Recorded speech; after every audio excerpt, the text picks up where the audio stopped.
for asking that question. So I like to kick us off with either this slide or another slide that really gets us to the reason that you guys are here is you're all dedicated to trying to make more of your students successful. But we know nationally that is not the case. We began to see student success at the course level start improving. And there's a study up by Mike Nettles that came out in 2019 that shows we started to change the curve upward, but far too many of our lowest income students and even our second lowest income, our two quartiles underneath of the middle income students are not successfully getting their degrees. And we all know when it comes to demographics that our students of color are far less successful in our entry-level courses. And we completely, I just want to go back to what MJ just said. We completely believe that this has to do with course design and being able to meet students where they are.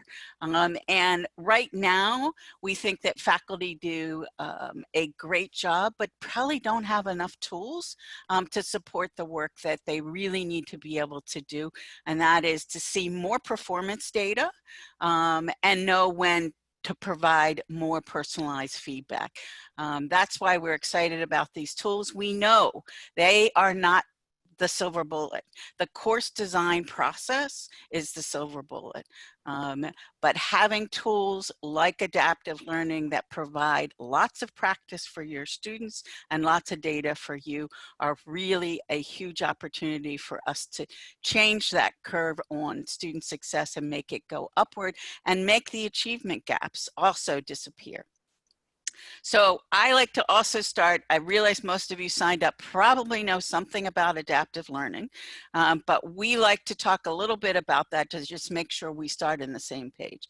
Adaptive learning tools are all over the board in their complexity and the things that they do really well. But essentially from the Every Learner Everywhere perspective, and before that, Titan Partners had worked with something called the Courseware and Context Framework. That Courseware and Context Framework helped us define what is adaptive courseware. So we call it a digital tool with instruction and assessments that are scoped and sequenced to support an entire course. Now, it can be used in portions of the course.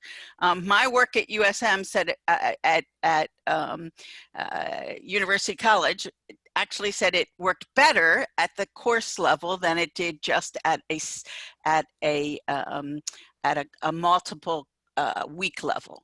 I'm not sure that that will always be the case, but I just want to be fair that I think it is right now a course level tool and not an assessment level tool. In other words, if you're trying to get one assessment to be done in a way that would support student learning, I'm not sure we have all the tools for that. It does provide personalized and nonlinear instruction by analyzing the students' responses and pointing them to activities. Again, because we have a myriad of tool providers, the way that they provide that instruction and analyze the data and point students to their next step varies. And what I think is so critical, and the reason, again, I'm just so excited to be doing this work, is it really gives instructors more data. And that data, I have so many instructors who have worked with this, with these tools that tell me that dot that you're seeing in this, that dot was my student who was struggling, and I was able to figure out what it was that they needed. And it's a really powerful thing to be able to do that. I think a little bit of our higher ed press right now unfairly says that faculty are not doing as much as they can. I think faculty at heart want to see their students succeed, and I don't think we have enough tools for them. The idea that faculty, and I think incredibly be applauded for the incredible transition that was required by COVID almost overnight to get to a remote classroom. And by and large, it was successful. And I also have to, if anyone also works in their IT shop, I have to actually applaud our IT folks as well. So adaptive learning to me is really about this idea that we can personalize a set of instruction and assessments that help the students practice, right? It's about student practice, and it's about giving faculty more data. And it's much more complicated than that, of course, in actually using it. But I tend to like to emphasize what the largest gains are, and the largest gains are about practice and about having that data. So adaptive courseware for faculty really is about getting these automated assessment and analytics data. So many of you have dashboards that you're already beginning to look at. So these will give you dashboards of information depending upon how the tool is set up. It will highlight like in a heat map, give you information. It will also send automated messages to your students. And those students will know how they're doing and where they could get help. It helps them in terms of that practice of learning. It also gives students a sense of, I know what to do next. Many of our students feel lost in this world of, how do I learn this material? And while we're not in the classroom right now, there's still other time that faculty have to serve folks in the classroom, but this time it's online. We really do believe it allows faculty to get away from the pure instruction of content and use that classroom time in ways that we would call active, right? These are integrated activities that help students further understand what it is that they are trying to learn. So what we sort of know from our work is it's a lot of work for faculty to change anything.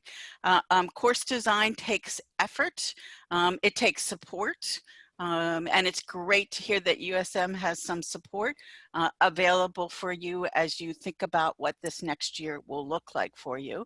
We know it increases course prep. You've got to select a tool. You've got to integrate that tool.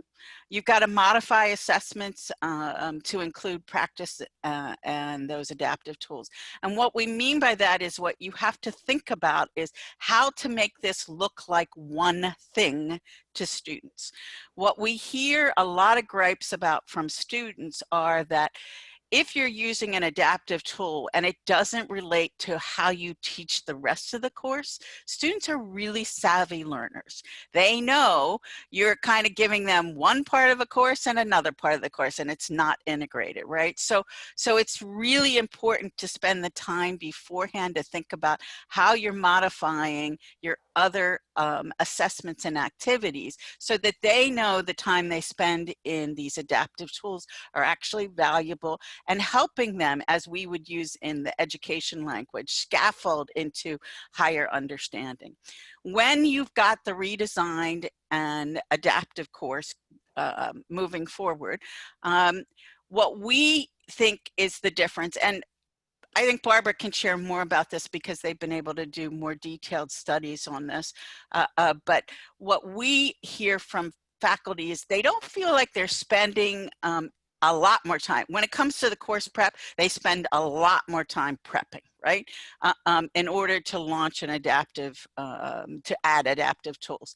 They have to change how they spend their time when they're teaching, right? It's not that they're spending a lot more time during the teaching process using an adaptive tool, but they are changing how they use that. And that's basically because they are constantly reviewing student progress. They're giving more feedback to students in personalized ways.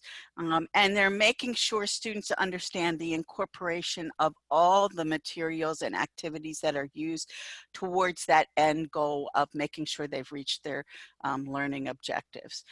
So we do appreciate the faculty that want to take this on because we do realize the prep work is an additional burden, but we do think that faculty by and large report very high levels of satisfaction in using these tools, and most of them stick with the same tool for several years, which also tells you something. So our work in APLU included some of the universities that you can see on the bottom. This grant started in 2016. To date, almost all of our colleagues on the bottom reached their cumulative goal of having at least 15%, and that's in 3 years. So think about that. They agreed to have 15% of their general education courses use adaptive tools in 3 years.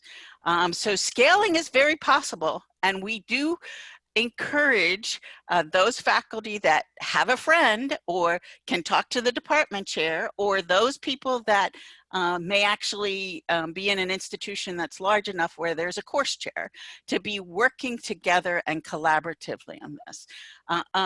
Their scaling impact is actually 63% higher than what was our original goals. We have 204 different adaptive courses out of these 8 universities that covers 25 disciplines, and we have 15 courseware vendors. One of the things I'm so privileged about is having our courseware vendors join us. Not all 15, thank you, because you would be here for 24 hours. But this selection of courseware vendors that USM has integrated into this day are one of the ones that we think highly of. But I want to be careful and say the vendors out there are really learning from the higher education problems, as well as the people that they work with. We find faculty satisfaction to be high almost overall with all of these, as long as the faculty are integrating the tool in a way that actually supports learning outcomes. And so I don't want to say, please don't pay attention to the tool, but I do want to say the tool is important, but it is, as MJ said eloquently in the beginning, it is about the course design that probably matters more than the tool. And I say that with no offense to any of my vendor friends. So one of the most exciting things for us at APLU is the fact that, and I know this is really something that's near and dear to the heart of USM, you guys are working very hard to save students money by having increased course pass rates, and you can see the change in pass rates. These are only the adaptive courses counted here in these universities, and you can see that some of them had a huge increase in pass rates, and others one we didn't have an increase in pass rates. But essentially the bottom line is, over the 3-year period, we've now saved students $12 million from not having to take the course again, which is just, I mean, it's just, that's why we're in this business. We want our students to get an education. We want them to actually graduate. So I will leave with just one more slide about our work so far. What we found is the millions of data, the millions saved by our students. The year-over-year course rates improve faster in the adaptive than the non-adaptive courses. So in places where a course did not scale to all sections, we still have both adaptive and non-adaptive. And what we see in the non-adaptive is they're still on an upward slope, right? But they're not on the same upward slope. In other words, the adaptive courses are improving student success more rapidly. It takes time though. I want to be really clear. We don't see a lot of impact in the first semester. We know that faculty need to practice with this, right? We don't see a lot of negative impact in the first semester either, but we just don't see the upward impact, right? And so that's really important. Of the 66 courses that were scaled, one institution actually closed all its equity gaps, which is just another reason that we're so excited to be sharing this work with you. That others report that generally by doing this work, they are narrowing the gaps, but not only one reported that they were actually able to close the gap.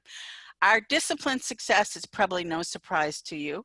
The products, we believe the product world, and a lot of this has been supported by NSF for almost 15 years now. Work out of NSF on adaptive tools started about 15 years ago with Alex, which will be one of the products that are shared today. So we see possibilities of double-digit increases in college math and algebra, but we also see really good success in biology and business and math, and honestly in modern languages as well. We do see success in others, but it's not as consistent, right? So we're still working on what it takes to do a good implementation and how to guide that process. So at this point, I want to let Barbara take it over from here. And she should be able to share a lot more about our work in Every Learner and Everywhere. So Barbara, see if you have access to change things. If not, I'll change your slides. Okay, I'll speak to this slide, and then one way or another, we'll get to the next slide. Thank you, Karen. That was a really great introduction. I'm going to talk about some more recent work, again, around working with institutions that are trying to redesign their courses to improve teaching and learning through the incorporation of adaptive courseware, but also more active learning in general, and also through that whole process of rethinking what is it really that we think is important in terms of the outcomes for this course, and how can we make sure that the pieces fit together. So the work that we're working on now is the Every Learner Everywhere network, which is funded by the Bill and Melinda Gates Foundation. It actually involves 12 different organizations working in various combinations to support institutions engaged in this kind of course redesign process, incorporating digital tools. This work is more recent than what Karen described, so I'm going to talk about some institutions in their first year of doing this. We worked together with 9 institutions and also Achieving the Dream. Some of the institutions were APLU members and some were community colleges. The goals were very much what Karen described for APLU's earlier work, and Digital Promise's role was really helping with the, if you will, kind of the instrumentation of this whole effort, that is trying to collect data on student characteristics and on course outcomes, both historically and then when the new course redesigns were launched. So fall 2019, which seems like ancient history now, but was less than a year ago, was the first semester in which these redesigned courses were piloted in a number of institutions. There were 32 of them, and you can see here the number of disciplines, instructors, and students involved. And let me see if I can, I am not getting anything to move it. So maybe you can move it for me, Karen. Gotcha. All right. Thank you. Yeah, teamwork as always. We've been working very closely together on this. Now, when we initially looked at the DFWI rates for these courses undergoing redesign, they really varied quite a bit from institution to institution and course to course, as you might expect. And like the data Karen showed, there was a large gap by ethnicity, race ethnicity. There was a smaller gap by Pell status. You see here for all students and underrepresented minority students, for those courses that underwent redesign, without correcting for any student characteristics that might differ between the students that were in the course in fall 2018 and those in the course in fall 2019, taught by the same instructors. We did see a lower DFWI rate overall. So you can see for all students it went down 3%, and for underrepresented minority students it went down 4%. Now, this is encouraging news overall, and for someone reporting at a system level, that would be really good news to an administrator. As researchers, we realized, well, it's not quite an apples to apples comparison, because in some cases, the particular students who happened to sign up had a different prior achievement profile in the 2 years, or different other characteristics that we know tend to be correlated with course outcomes. So we also did a more sophisticated analysis controlling for those individual student differences, and I'll go to the next slide. And on here, what we're doing, it's a little bit complicated to look at it, but what we're showing is course by course, where we had a large, oops, go back please. This is fun. Can we go back? Okay, course by course, where we had enough data in order to run a statistical model. We figured out what were the odds of being successful in the course if you were in the adaptive version of the course versus being in a non-adaptive version of the course. And essentially, if the odds were the same, that is, there were no effect, then you would get an odds ratio of 1.0. And you can see here the different products that were used in the course. I could have labeled these by the course subject, and these are from different institutions. And some of these products are going to be represented here today, at least a couple of them. What I wanted you to see though, if you look at the square, that's the estimate of the odds ratio, and then the whiskers going out on the two sides is how much uncertainty there is. So the larger the whiskers, that means the smaller and more variable the sample is. So to be statistically significant, you have to not cross that dotted vertical line, and none of the whiskers cross. So you can see the statistically significant ones are in green. So what we're seeing is kind of what you would expect. In the first term, we're not getting statistical significance after we control for student characteristics. But we are, in general, you can see, even in the first time faculty are trying to do this, the trend is in the right direction. That is, more tend to be to the right than to the left of that dotted vertical line. And the thing we know from the work with APLU institutions earlier is this gets better year over year, as you can imagine, as faculty gain skill in integration of the adaptive courseware products, as they learn them better, and also as students learn from their various courses how to be good students with these products, where they are more responsible for doing part of their learning quite independently with the product.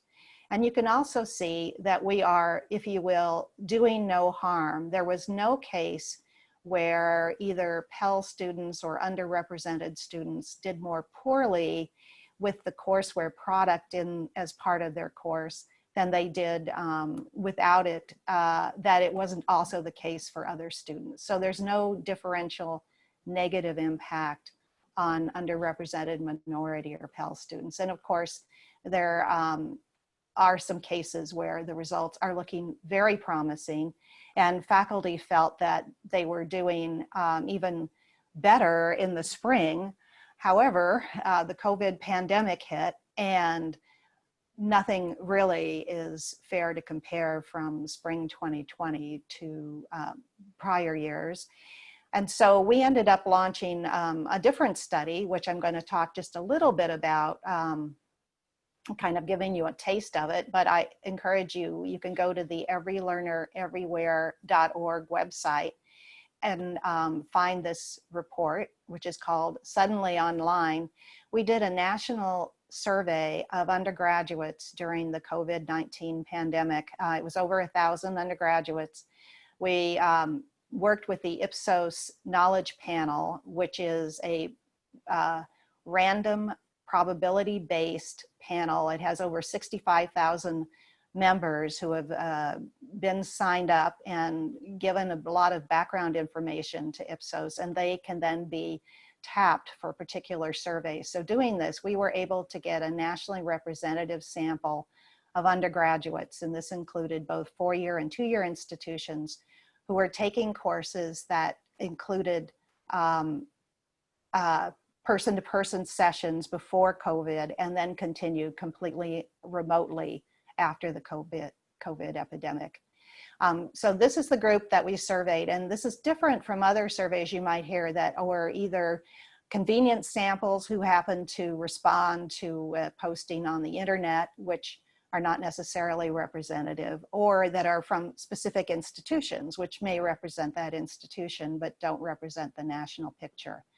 So I think this is the first nationally representative undergraduate sample from COVID. And if you go to the next slide, one of the things we were, of course, wanting to document was how serious were issues around technology access and inequalities there. So we asked students how often they had internet connectivity issues that were serious enough that it, oops, if we could just stay there. This is fun. I apologize, but I think there's some embedded timings in it. So I'm trying to monitor that. So I apologize there. That's okay. It keeps everyone on their toes, especially the speaker. So we asked them how often they had these issues that impaired their ability to participate in the course. And so you can see here, the navy blue is very often, and then the medium blue is often, and the gray is occasionally. And you can see that some internet connectivity issues occasionally are very common. So you have, roughly half of the people, almost half of the people having that. But the often and very often issues, those are ones we're really concerned about. And that was, about 1 student out of 6 had those issues. Now we know that some colleges helped arrange Wi-Fi hotspots for students and took action there. But for the majority of people, they were using whatever internet provider they had before already in their home, the great majority. But even if you had what was sufficient bandwidth for your usual uses, you might be at home with several other people in your household also learning online or doing their work online, and what was adequate bandwidth no longer is adequate. And of course, the concern here was about the equity implications of this, and where we saw they were particularly troublesome more frequently than for others were for Hispanic students. 23% of Hispanic students reported having these internet connectivity issues often or very often. African American students were in between. For non-Hispanic whites, it was 12%. There were also comparable differences by income level of the household. Hardware and software issues were less frequent. Only 8% of people reported those often or very often. And as you might imagine, there was a great overlap. That is that those who had the frequent hardware and software issues were often those who also had internet connectivity issues. A number of students, somewhere around 3%, were using devices that had been supplied by their college. So some colleges were quite aggressive in doing this, but if you look in the country overall, it was a small percent of learners who had that help from their college for having a device that was adequate for accessing their course. Just about 2% of students were using smartphones to access their course. Now if we can do the next one. Okay, so this is severity of challenges post-COVID. So we also asked about other challenges students might have experienced. The green is not a problem. So those are for students, what proportion of students said this was not a problem for me? And you might have thought, what do you think would be the biggest problem for students? Well, overwhelmingly, it was staying motivated to do well in the course. 42% of students said that was a major problem for them. And you can see that's double the rate of the second most frequently cited major problem on this list. So if you add the major and minor, you can see that 79% of students found staying motivated to do well in the course once it was taught remotely to be a problem, either major or minor. Next most common, finding a quiet place where they could do their work online without a dog barking in the background or some such. Fitting the course in with family and home responsibilities, not knowing where to get help with the course, feeling too unwell physically or emotionally, and fitting it in with work. Again, we found that there were differences among different student groups and how often they were affected by these challenges. The challenges were particularly frequent among Hispanic students. And the biggest difference between Hispanic and non-Hispanic white students, the challenge where there was the biggest gap, if you will, was in fitting the course in with your home and family responsibilities. But every challenge except staying motivated was more common for Hispanics than for non-Hispanic whites. And again, African-American students tended to be in between, more similar to the Hispanic students in the level of challenge that they reported. And so the next slide. One of the things, now this is about what was hard about it, but as Karen said, a lot of faculty did a lot of great things. And what I'm going to show you, what I'm going to show you next is from what the students told us, it made a difference. The survey asked about some particular online instruction practices. Now remember, these are all of the courses that went remote, so they were not necessarily using an adaptive courseware product of the type we're talking about today or that our Every Learner institutions used. But we tried to ask about things in everyday language that students could report whether they experienced or not. And we tried to embed some practices that we know from prior studies and work tend to be associated with higher student engagement and better student learning outcomes. So one thing was the sense in which there was really interactivity between students and the instructor. So we asked whether there were live sessions in which students could ask questions and participate in discussions. We asked whether there were breakout groups during live classes. We asked whether the instructor sent personal messages to individual students about how they were doing in the course or to make sure they could access the course materials. We asked about a number of practices in the content realm, such as breaking the class up into shorter pieces than when it was in person. That is, your learning activities would be shorter. Using examples from the real world to illustrate course content. This is just good practice, but it's good practice online as well as in face-to-face classes. We asked whether there were assignments to work on group projects separate from the course meetings. And then about assessment, we asked whether there were frequent quizzes or other assessments, and whether there were assignments that asked students to reflect on what they understood and what they didn't understand, or what they had learned and what they still needed to learn. Let me go to the next slide. And for each student responding to the survey, we added up the number of these practices that they observed. And then we looked at their rating of course satisfaction. And what we found was a very strong relationship between those two variables. So you see there on the bottom bar is for those courses where students said they had none of the practices we asked about, one or two. Only 8% of students said they were very satisfied after COVID. Another 35% said they were somewhat satisfied.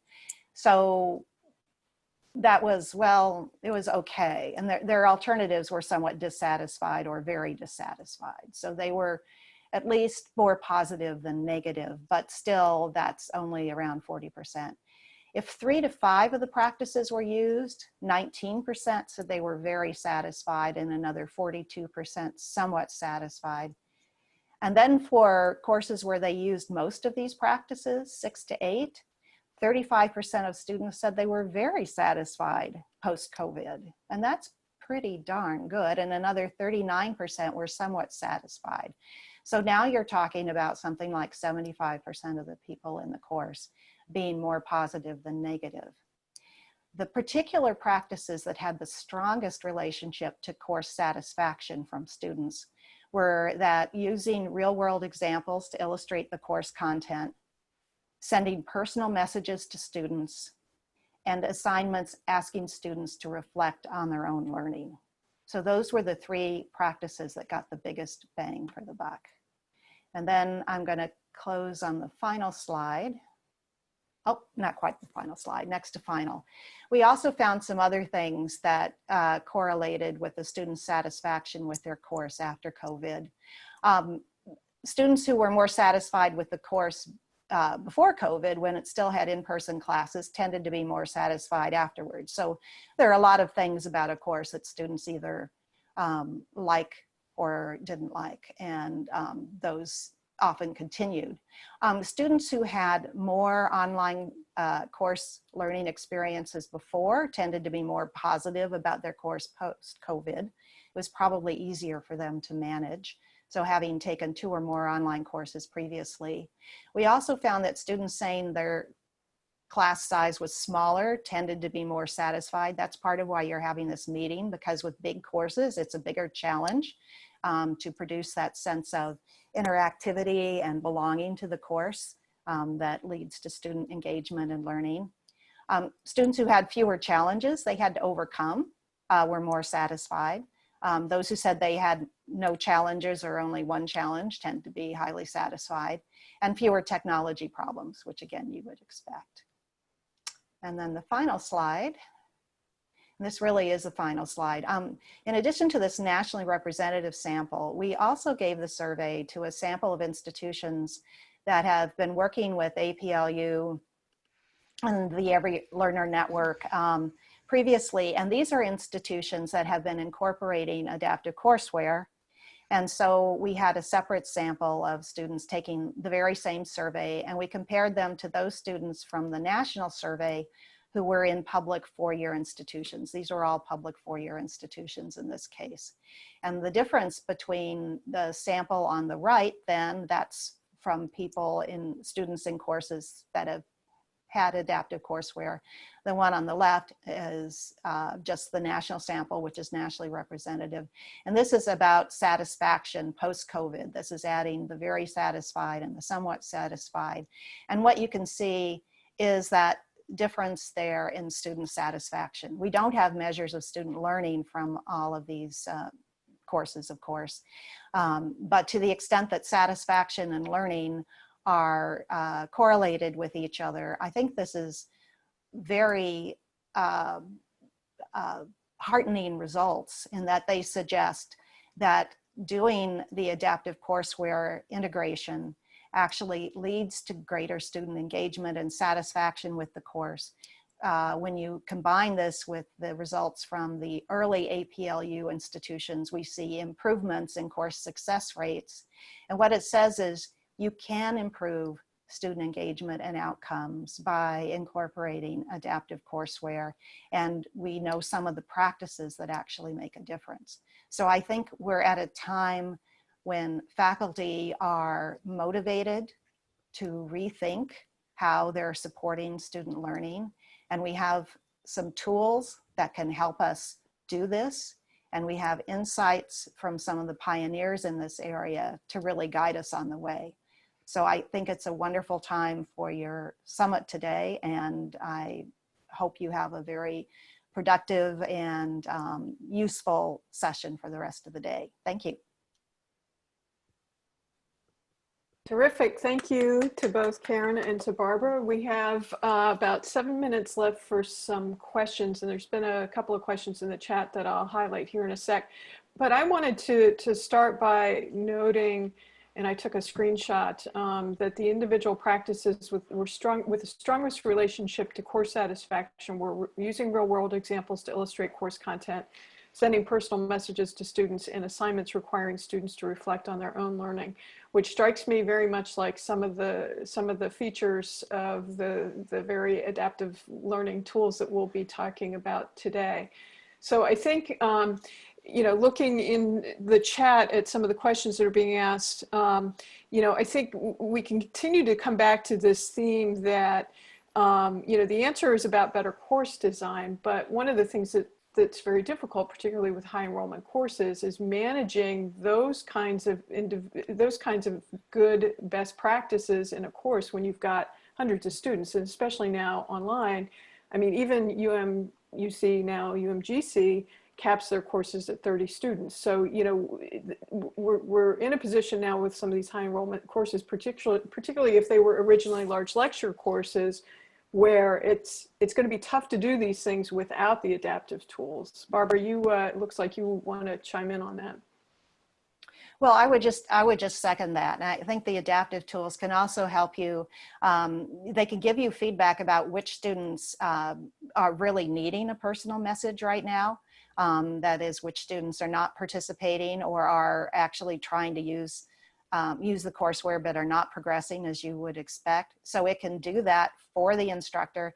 And in some cases, you can pair it with systems that will actually generate what appear to students to be personalized messages, and they can take some of the burden off of doing that at scale. So I think you're absolutely right, MJ, that the adaptive tools are really going to help us keep the personalization in instruction when we have to go online or teach in large courses.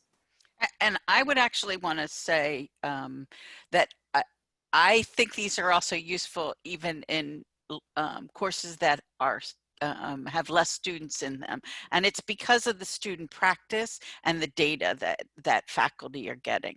I think it's true that faculty in teaching small classes know their students better and have an indication of their performance, but these tools actually show you what they might be missing. I happened to be on the remote summit earlier this week, and I was absolutely flabbergasted by Chegg, the CEO of Chegg, saying he could tell students at one college where they were having chemistry problems, right? And I'm not saying we should use Chegg, right? What I am saying is the data really helps you as a faculty member see where the issues are for students, right? And I think that's important in small classes too. I don't disagree that they're really useful in the large class sizes as well. I should probably also call it, we'll definitely send you the slides. I'll also send you some other resources out of the Every Learner Everywhere and APLU, including a guide to implementation that might be useful. We are working on a version 2, but even version 1 is good enough to get started with. I did see a question about synchronous and asynchronous too. Oh, I missed that. Go ahead then. So generally speaking, what we heard is most people use the combination.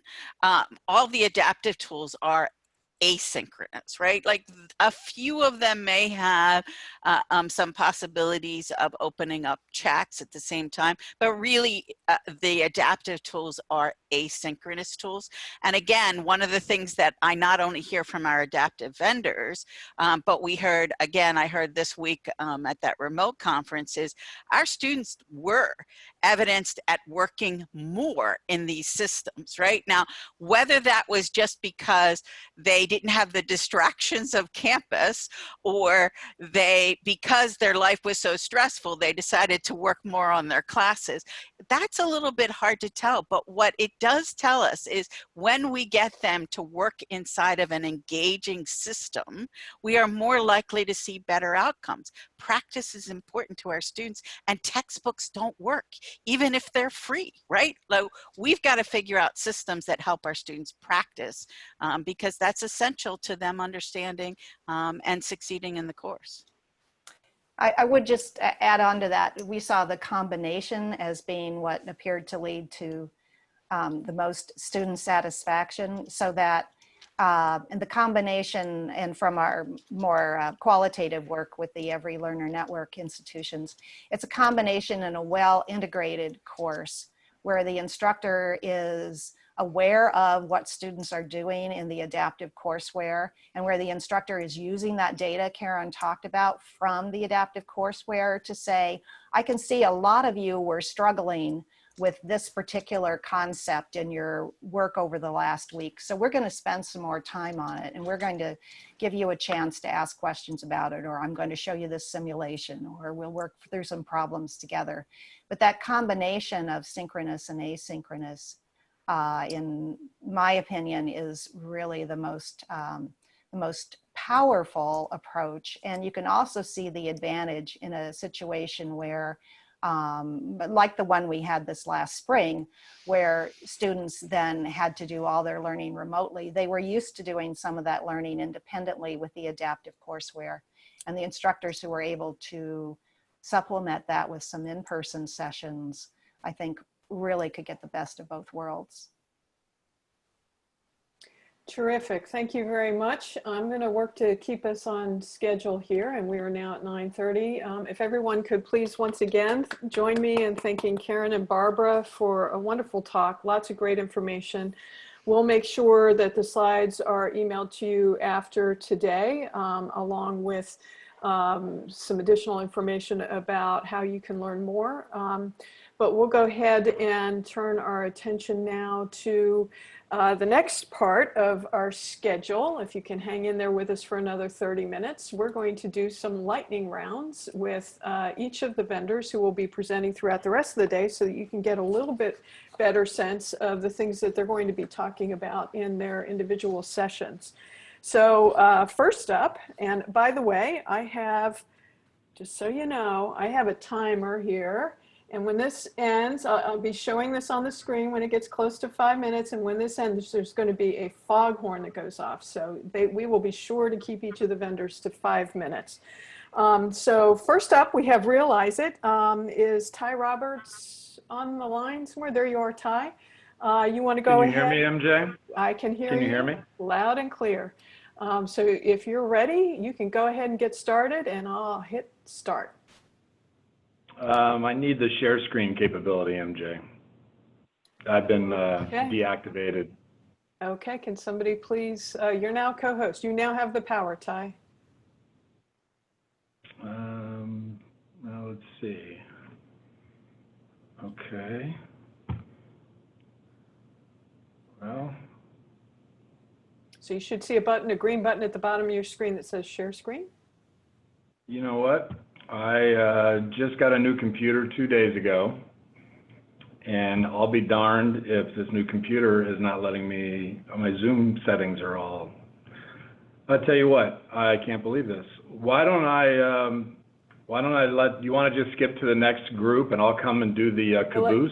I literally cannot present my slides. Gotcha. Okay. Well, so sorry, Nick. You're next. The Cogbooks presenter. Are you on the line? I'm here. Hello. You ready to go? I'm ready. Yeah. All right.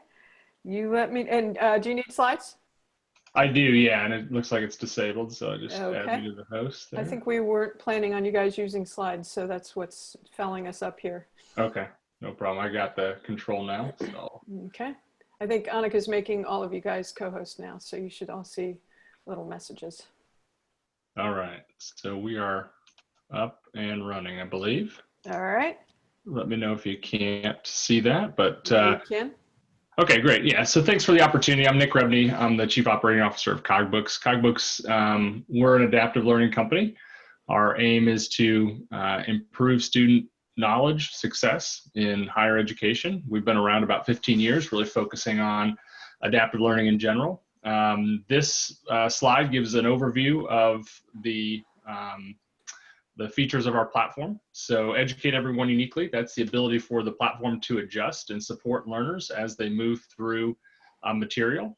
I'll show you our range of courses here in a moment, but Love to Teach talks about the instructor angle of the platform. That's the ability, as you guys were just talking about, for instructors to really manage their class, be able to see data unlike maybe they've not before in terms of where students are struggling, who is ripe to be intervened with at the moment, and how to make your own decisions about that. Learn from Results takes that data a step higher. So really, if you're using Cogbooks across your institution or across multiple courses, you can really understand performance of individual content areas, students, groups, etc., to understand how you might want to improve that term over term, and then make it your own. So Cogbooks is a platform that provides ready-made courseware for any instructor to adopt and implement in their classroom, or you can build from the ground up. So we can work with you to develop a course in your own content area if you don't see the one that you've got right in front of you. So we'll talk more about this in our session later today. I believe we're at 2:15 Eastern.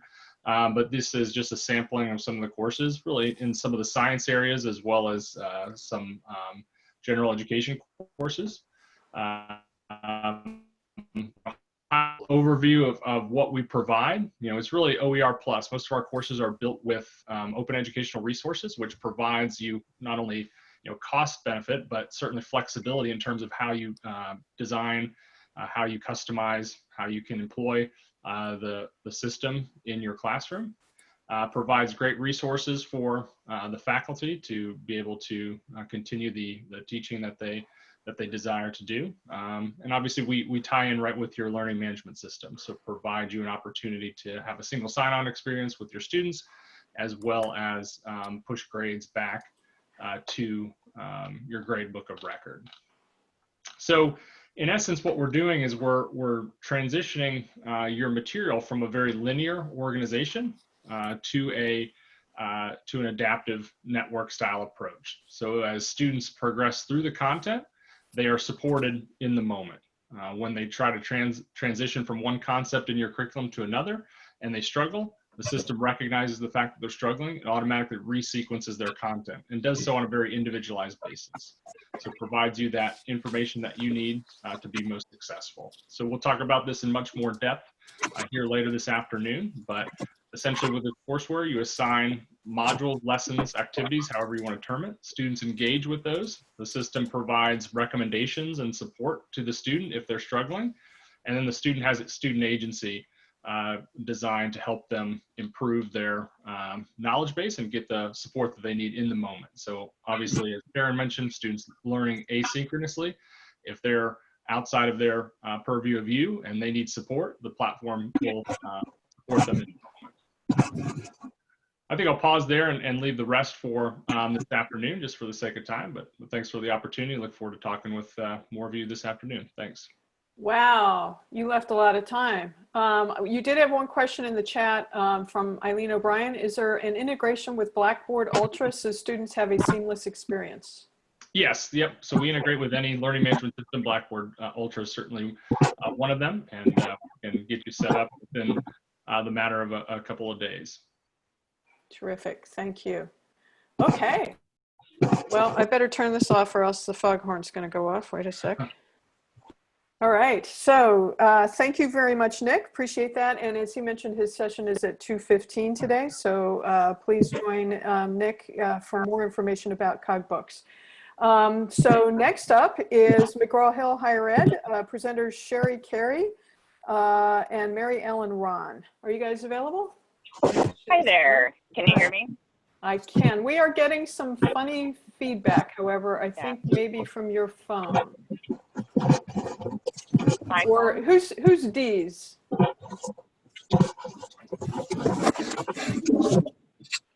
If someone, there you go. Thank you very much. Okay, Sarah, now I think we're good to go. So are you going to need slides? I am. Just 1 second here, and Okay. I will pull it up. Make sure it's showing. We have PowerPoint going. Yep, looks good. Okay, Start fabulous. whenever you're Well, ready. thank you so much for the opportunity. I'm going to talk about 2 of our products from McGraw-Hill, both Alex and Connect. And so first of all, Alex, which is an adaptive courseware solution for math and chemistry. This launched about 20 years ago, and it's really rooted in 2 decades of research, learning science, and data analysis. Alex is pretty unique in that it does pave a unique path for each learner. It helps many students overcome a lot of fear, a lot of frustration. It can boost their confidence, and it prepares them for their next course in a really unique way. So I'll invite you to look at the success stories we have on this slide. We'll talk more about these later today. Our efficacy studies really show that Alex can help students across all demographics, and close equity gaps. So we also recognize, however, that delivery models evolve. How you deliver your courses online is really going to change and already has. So we know you need extra flexibility in that, and that's why we're continuing to enhance ALEKS to not only provide adaptive technology, but also course management in the same place. So along with that flexibility, which I think is important to all of you, adaptive courseware like ALEKS can also foster, as was mentioned in the keynote, more equitable outcomes. And how does it do that? Well, so we know that students come in from varied levels of preparation. Everyone really starts at a different place, right? So ALEKS is different in that it serves up content for each student that he or she is most likely to succeed with. So if you consider this in the context of online learning, and you think about, let's say, a traditional online homework model, most students are kind of forced to start in the same place. Like everyone starts in chapter 1, right? And that might be an equal type experience, but it doesn't really promote equity. And this can be really frustrating and, again, discouraging for students who struggle to keep up if they're coming in with a different foundation than their peers. So ALEKS really pinpoints exactly where a student comes in from the beginning, and then it's going to personalize their path in a unique way. This way, all students, they might start at a different starting line, but they're going to finish at the same finish line. So let's talk about Connect. Again, this is another platform we offer in higher ed, and it spans over 90 disciplines in the higher ed spectrum. And we have 2 different assignment types within Connect that are adaptive components of a larger ecosystem of online learning tools. And so I'm going to talk briefly about SmartBook and the adaptive learning assignment. So SmartBook is an adaptive reading experience. This was created to address the #1 problem we hear about textbooks in general, which is students don't read, or they come in and into class and they haven't absorbed that material. SmartBook really allows them to read at their own pace or practice, and they can do this all on their own. So there's that combination of both the text that they can refer to and also self-practice. The adaptive learning assignment is built on the same technology, same adaptive algorithms, and essentially, rather than being a reading experience, this serves up unique learning resources to students, and again, allows them self-practice. They can do this on their own, and it includes things like audio and video and interactives and things like this. So both of these, again, are based on the same technology. They both are utilizing learning science principles. And this is how they're able to adapt to, again, each learner coming in with their own unique foundation. And both ALEKS and Connect, just wanted to touch on, they both have that type of reporting and data dashboard that, Karen mentioned in her keynote, like following that dot along the course. And we also use this data internally, anonymously, to really refine our content and make sure that we're providing items that are effective. So the other quick things to mention, again, I think Barbara pointed out a lot of students don't have reliable internet connections. Both of these experiences are available to download and use offline, or if the internet is spotty, they can do that way. And then also to highlight, coming up this year, actually right now for ALEKS and then later this year for Connect, we're going to offer remote proctoring for any higher stakes assessment that you guys might need to use outside of the adaptive experiences that prepare your students with 1 second left. Yikes. Sorry about that. It's okay. Thank you for letting me know. I didn't really mean to let it go all the way down to that. That's louder than I thought. Thank you, Sarah. So far, there are no questions in the chat for you, but I would encourage folks to join their session at 1:15 today. And we'll look forward to hearing more from you then. Thank you. Okay, next up are the OLI folks, Norman Beer and Hal Turner from Carnegie Mellon University's Open Learning Initiative, or OLI. Are you guys up and ready to go? Do you need slides? I need slides. We'll see Okay. how well I pull this off. You're a strict time master, MJ. Yes, sir. So, good morning. Thanks for joining us here. I know that it's an incredibly difficult time to be an educator, and I don't say that casually. I literally just left the summer class that I'm teaching, Intro to CS, and teaching fully remotely is kicking my butt. So I know how valuable your time is. I know how hard it is to find ways to support students in these crazy times. And so before I really dive in, can I ask, how many of you have heard of OLI before? At least MJ has, got a few. Okay. You know, before I start talking about OLI, you're going to be hearing a lot of about an awful lot of different courseware elements today during this conference. Sort of distinct from these specific solutions, I hope you'll be thinking a little more deeply and more broadly about what are the possibilities that technology has for supporting your learners. What are the possibilities it has for supporting you in your instruction? But also, you know, how can we get a greater population of faculty to engage in the kinds of research that you heard Karen, heard Barbara talking about? And finally, you know, what's the special role that adaptive might have in these crazy times? OLI is a little bit unique here in that we're a part of not-for-profit higher education. We've had a special relationship with Maryland institutions going back almost a decade and a half. We build courseware that's intended to support learning. It's also intended to drive research. It's intended to involve more faculty in that process of using, improving, developing, and engaging in learning research. And we've been doing this for about 2 decades. We talk about our courseware as scientifically based.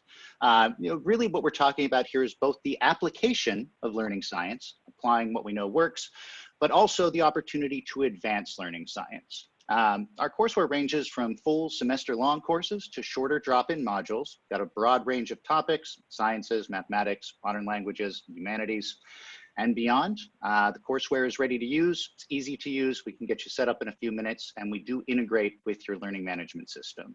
So our goal: support better teaching and learning while advancing our research in how we understand that humans learn. Key features of the courseware: you know, we're looking at integrated, sequenced courseware. Lots of different kinds of learning activities, some core to the system, but also special activities that focus on individual domain needs. Really an emphasis on targeted hints and feedback in the problem-solving context. And this is because we believe that what's really key in our work is active learning. We really need to get students involved. Our research has shown that these types of learn by doing activities can have 6 times the impact of other approaches. And we think that this kind of active asynchronous learning is just essential in this COVID era when so much of our work is happening remotely. But what's interesting is that these kind of active approaches can also leverage data that drive really powerful feedback loops. Some of this is feedback to your students. Some of this is feedback to you as educators. So we provide an array of tools and analytics, things like this learning dashboard, which is really intended to show you where your students are succeeding, but maybe more importantly, where are they struggling? How can you focus your precious synchronous time on the areas where they have real struggle and real misconceptions? As I mentioned, we engage in an awful lot of research and lots of studies. If you're interested in this, please check out our website. Really the goal here is to take a deeper dive on the science side. But even with this work, we recognize that through a traditional approach in science, we're limiting who can participate in this work of developing and researching courseware. And so over the past few years, we've been making deep investments in tools that will allow a greater population of faculty to get involved in building courseware, to get involved in improving it, and hopefully to get engaged in the research. I mentioned earlier, Maryland institutions, community colleges, and the university system of Maryland have actually been some of our, have represented some of our most extensive partnerships over the past decade. And this work has ranged from working with OLI to co-develop and engage in broader courseware development efforts. We did some very deep work with the TACT program in building out courses with community colleges. We see thousands of enrollments each semester from Maryland institutions in a pretty broad array of classes. And the research that I was mentioning earlier, an awful lot of that was done in cooperation with Maryland institutions. Hopefully you'll think of this as an invitation. On the one hand, an invitation to join us later today, learn a little more, but also hopefully an invitation to join this work, to engage with what Herb Simon called a community-based research activity that focuses on improving post-secondary education. Thanks so much.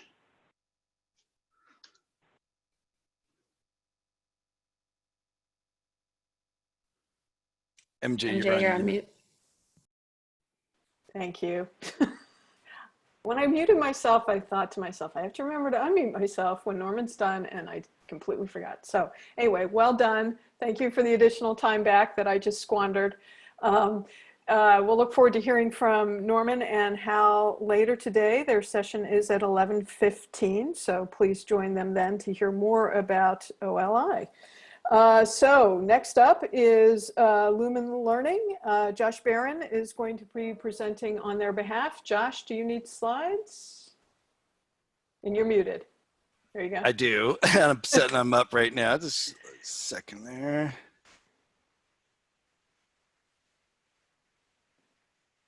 Okay, you seeing the full slide there? Yep. All right, great. Can I get some of Norm's time? No. I already All squandered right, then I'm jumping in then. So going to do this lightly talk, really just give people a sense and a flavor of what we'll do a deeper dive on here. I think our session is right after this one here first this morning. So if you're not familiar with Lumen, our focus's mission is really around enabling unprecedented learning for all students. And we do that by combining open educational resources with advanced technology platforms with the idea of really bringing the two together to A, reduce costs through the use of OER, and then significantly improve student learning in terms of final course grades, completion rates by using this kind of adaptive courseware that people have talked about. And I'll, in the session later today, share some of the research findings to kind of back up that statement. We've also very recently added a new kind of component to fulfill our mission, which is a professional development service for faculty members called Lumen Circles, and we'll talk a bit more about that and the opportunity to participate in that if you were interested in adopting some of our courseware.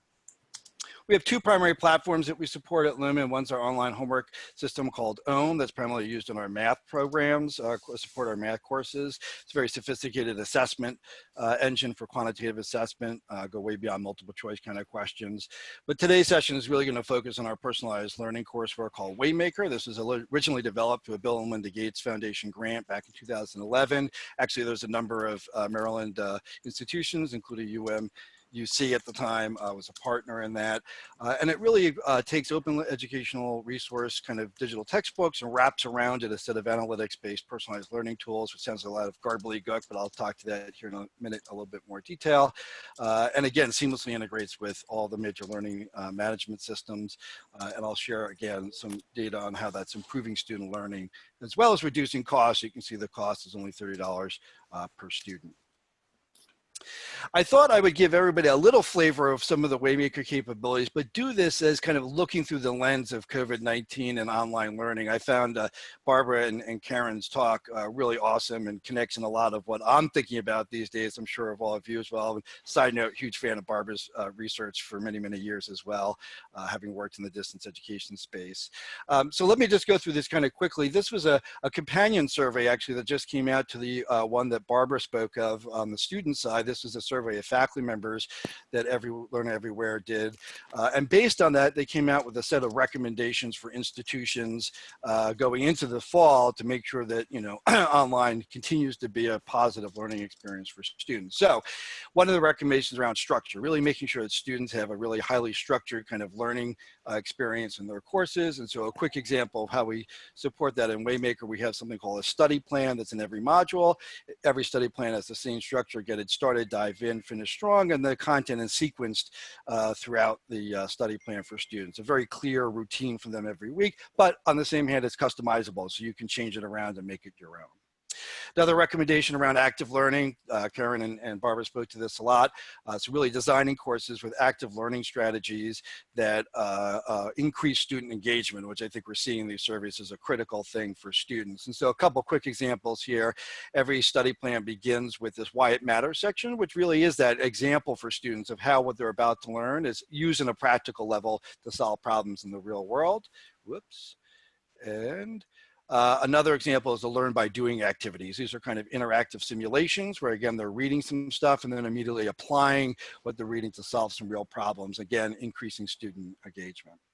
Another major recommendation, again, something that came out today's talk, is around leveraging these adaptive learning tools in this courseware to both provide personalized feedback to students, but also identify those students who are struggling and reach out and intervene. So a couple quick examples. We have a lot of these embedded self-checks within Waymaker. If students get these wrong, we try to immediately correct that misconception and provide that personalized feedback. Data is being collected as they're doing these kinds of activities. Thanks, MJ. And that data is then analyzed through an analytics engine and produced on a dashboard for faculty members who then see which students are struggling and then have messaging tools to reach out and provide these personalized messages in an automated way for students. And again, a lot of comments in the research about the importance of that kind of messaging. Affordability is another big recommendation, making sure it's high quality content, but also content that students can actually afford to purchase, and also making sure there's day one access, and I've already spoken to that here already with the $30 pricing. And last, there's strong recommendation around professional development. So you could have all of the great tools out there, but if faculty members don't get the services and help to use those effectively, it may not matter. And again, we'll talk to Lumen Circles here in our session and how that's going to be provided to you. So our session will have Julie Manley, faculty member. Sorry, Julie, I won't be able to finish. I know why you used that foghorn too, MJ. Absolutely. And you don't talk as fast as Norman does. So there you go. So sorry about that foghorn. Well, you also know me, and you know it's hard for me to do 5 minutes. So I'm glad I got to my last slide by the foghorn. You're doing very well. All right. Thank you for that, Josh. And yeah, Julie Manley from Coppin State University will be co-presenting with Josh. And our other providers have also invited faculty to join them. So as you will see in the schedule, you'll see that there's other folks coming as well. So Ty, hopefully we gave you enough time to get your new computer figured out, and we're eager to hear about Realize It. So if you want to go ahead and get started. I need the screen share, please. I believe, no, you don't have it yet. And I did have to go to my old computer. I didn't have time to figure out the that's new. why you must have gone out and come back in. So can somebody please give Ty the power? There we go. Okay. See my screen okay?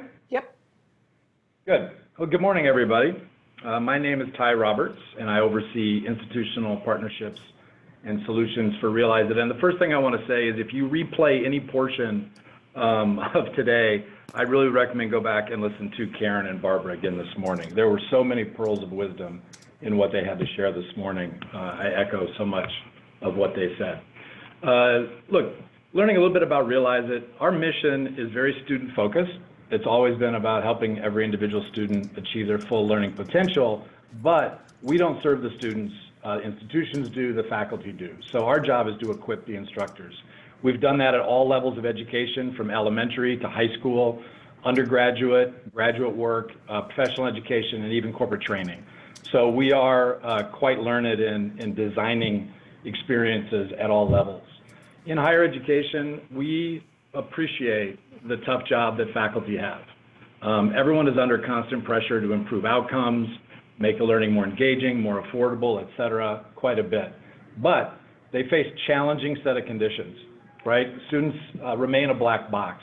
Class sizes are getting larger, limited contact time, student unpreparedness, et cetera. So this is a daunting challenge. And then throw on top of that, we're all living through COVID, and at the drop of a hat, right, we all need to be ready to switch. So these are challenging times. But even though the times may be challenging, the one constraint that is ever present is faculty time. And so we understand from our experience over the years, it's really important that through this, the faculty are thinking about how much time they're willing to invest. We know from firsthand experience that those that spend less energy and effort in the design are going to probably realize less value. And those that put in more energy are going to see more value. I echo what MJ said, you know, course design is the cornerstone of success. So with Realize It, we work very hard with you to try to put in 1 unit of effort and get out at least 2 or more units of value so that you're able to leverage your time. So as you're thinking about your choices, what we would encourage is think about along the axes of control and content. If you're pulling courseware off the shelf, you're going to be working with someone else's design and that content, and you'll just find it may work for you, and that's great. It'll be more restrictive and inflexible, but if you really want to work with different content, OER and original, supplemental, and you really value high control, that's going to give you more freedom and flexibility. And that's when you should talk to Realize It, because that's really where we specialize. We work with faculty to encourage them to really think about what is that teaching and learning experience that you've always wanted to do. And it may be different for every one of you, for every different faculty, teaching more to the top of the degree, more student engagement, better success, maybe more affordability. But realize that we customize and shape the technology to fit your objective and adapt to you. We work very collaboratively with our faculty through a 5D methodology of discover, design, and develop, deliver. But the differentiator is every customer, we take time up front to do discovery and really set the design. And you heard that this morning from all of our keynote speakers. It's very important. Quick look into the dashboard. Just a quick view. If you're a faculty, you've got your own custom view into a course. You can navigate at different levels. You can see your cohorts, how the students are doing in all the lessons as a group. You can look into every individual's performance at question level, assessment level, engagement levels. You can adapt this for mobility. You can set thresholds for competency or mastery for grades. And faculty have their own toolbox. Students also have their own dashboard that they can use to navigate throughout the course. They can see their strengths and weaknesses at a glance. They're given guidance on where they may want to focus their attention. It's also very mobile friendly. They've got their own toolbox. They can even express, I'll come back to that. Within a lesson, as they're engaging with the actual content, there's a lesson path that can be customized depending on how you've set up the structure of your course. And also they can consume content of all different sorts of digital content. They have their own toolbox for communications and annotations. And they can even express how they're feeling as they're going through the lessons. And faculty can find this to be very useful. So what you'll see as I wrap up here is realize that we work across all the disciplines, non-STEM and STEM. You probably won't find another vendor who's worked across this many disciplines and adaptive. This afternoon, I'll be joined by two faculty from University of Central Florida who've done some great work in this. So please join us this afternoon at 3:15. Thank you.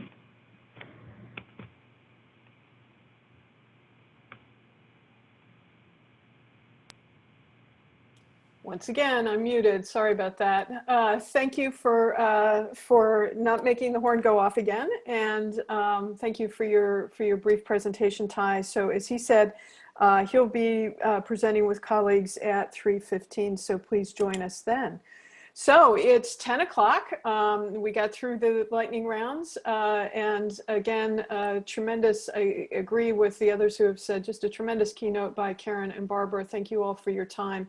As you know, we are recording these sessions. We will be sharing out these recordings after the event. We plan to also now record the demos as well. What we will not record is the lunchtime session. That's the time we want you all to feel comfortable being together and having conversations among yourselves.